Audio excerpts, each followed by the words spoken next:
Thank you. Let me go ahead and move on to another question. Wayne County is part of the 16th Congressional District, and agriculture is the #1 economy in Wayne County. What ideas do you have to enhance and support agriculture in Wayne County? And we'll start with Mr. Bocheri. Thank you. I am one of the older legislators from Ohio, the congressman who sit on the ag panel. We've actually brought Secretary Bill Sack into here to look at the things we're doing at ATI and the Ohio State Ag Research Center. And I know they've been hit by a tragedy here with this tornado that came through, and I pledge that if you send me back to Congress, we're going to work to rebuild brick by brick that great institution. We're doing fabulous work there.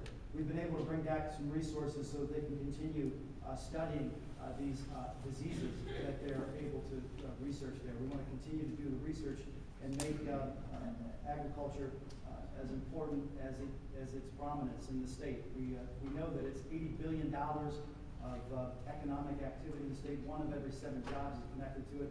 We've done great work here to help folks like Smith Dairy. They got some stimulus money. We're able to leverage a $20 million contract with Chipotle. Here's an ag producing industry now that's expanding and creating jobs because some of the work that we've done. I would not decrease any farm revenue or farm subsidies for our farmers. We need to make sure that they have everything they need to succeed. Mr. Renacci? Yes, and again, agriculture is very important here in Wayne County. And I stand with the agricultural community in 2 basic things. I truly believe that we need to do everything we can to avoid cap and trade legislation which will hurt our agricultural community. The other thing that I know that they stand for, and I stand firmly behind, is I believe that we should have a permanent repeal of the death tax or the estate tax for the farmers and the agricultural community. Give the community those 2 things alone, which they're fighting for. And I believe that would be a good step to helping out the agricultural community here in Wayne County. Thank you, Mr. Blevins. When it comes to agriculture, of course, it's not only a large business here in the 16th district, but it's a very lucrative business for America. I see how subsidies have strings, and strings prohibit true growth in the agricultural business. Most of the subsidy monies go to agribusiness, and they do hurt the family farmer. Another thing that does hurt the family farmer is the estate tax. So I agree with Mr. Renacci on this. We do need to repeal permanently the estate tax so that families can keep the farms that generations before them have worked on, and that they can be confident that they will be able to make the decisions that's best for them in the future with regards to which crops to grow. Okay, do we still have a question from the audience or not? Oh, I'm sorry, Mr. Ross, and then, did you have a question then? Still? Okay, we'll go to you after that. Okay. Excuse me, thank you, Mr. Ross. That's all right, thanks. The ag subsidies, like Mr. Blevins alludes to, is going primarily to the big agricultural corporations. Probably in the range of 90% of it does. The small farmers are the ones who are struggling to compete with the money we pay to these large agricultural companies. They also go into other countries, undercut the local agricultural community, and force them out of business into the cities, into the slave shops that we set up down there, put these people to work in for $6 a day. So I'm not a big fan of subsidies to the big agricultural corporations. I am a big advocate of doing the research to help our local farmers. There again, that would be part of my comprehensive plan. We could sit down and say, okay, what resources do we have locally, countywide, citywide, statewide, and federal that we can combine to improve our own agricultural community? Thank you. Go ahead, let me just move to the next question since we're running out of time. Would you like to get up and state your name and your question, please? Yes, my name is Eric Evans. My question is concerning the cap and trade and wanting the U.S. to get off foreign oil.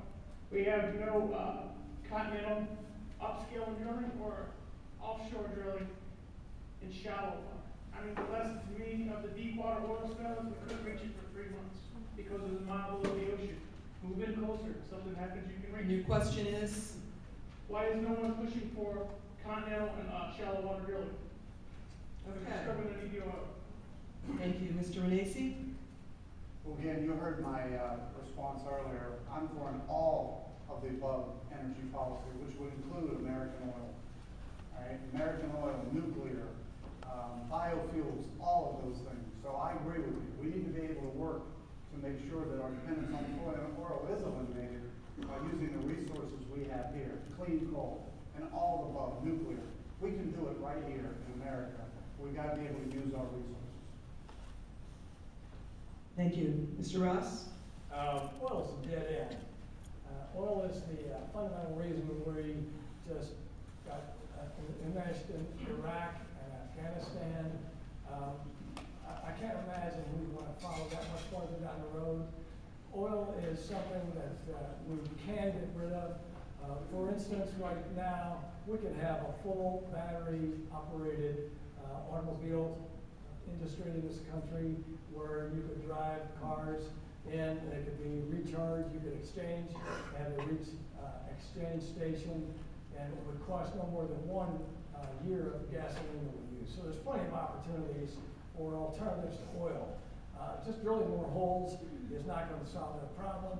Besides, it takes 10 years before the oil gets into the community, and the oil they drill does not come to America, it goes into the general oil pool.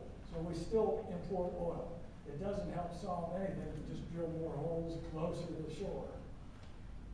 Thank you, Mr. Blevins. I think we could drill here. I think it would not only add to the oil supply, but it would also create jobs. You could also refine it here, utilize it here, and reduce the cost of gasoline. I think we do need to look at nuclear energies. They've been done safely, and that is an option that will add additional energy sources to our supply, which would reduce the overall cost of energies. And as we do that, we can make allow consumers to decide which other energies they wish to pursue.